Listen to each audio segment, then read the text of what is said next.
The 171-page legal brief, which is the most comprehensive defense of the U.S. president's conduct in the Ukraine scandal to date, called the impeachment push a rigged process, and said he did absolutely nothing wrong. Mr. Trump's lawyers argued he cannot be guilty of abuse of power, as the first article of impeachment against him claims, because he is not accused of violating any law, unlike past presidents who have faced impeachment.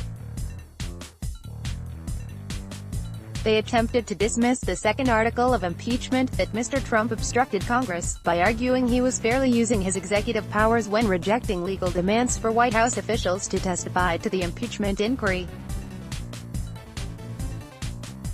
The submission also contains the first detailed White House explanation for why it was legitimate for Mr. Trump to ask for the Ukrainian president to investigate claims about Joe Biden, the Democrat he could face at the 2020 election, which was the trigger for impeachment.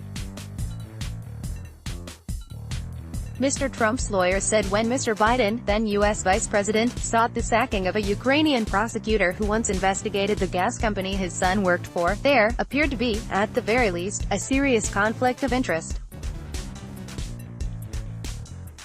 Therefore, the argument went, it was fair for Mr. Trump to raise the issue. The Bidens have always denied any wrongdoing.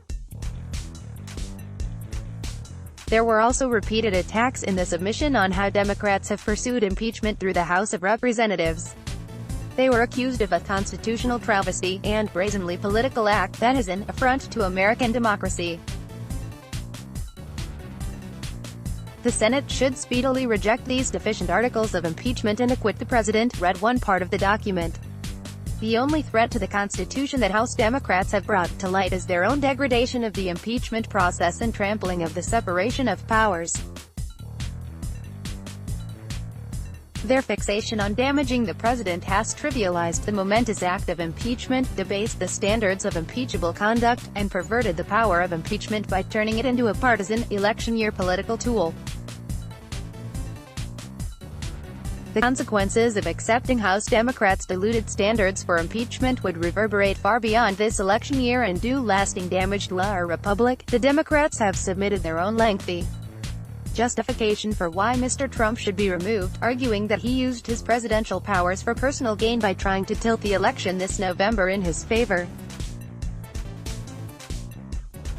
Today, the Senate trial over removing the president, only the third in U.S. history, will begin in earnest, with votes setting out the rules before the Democrats begin making their case.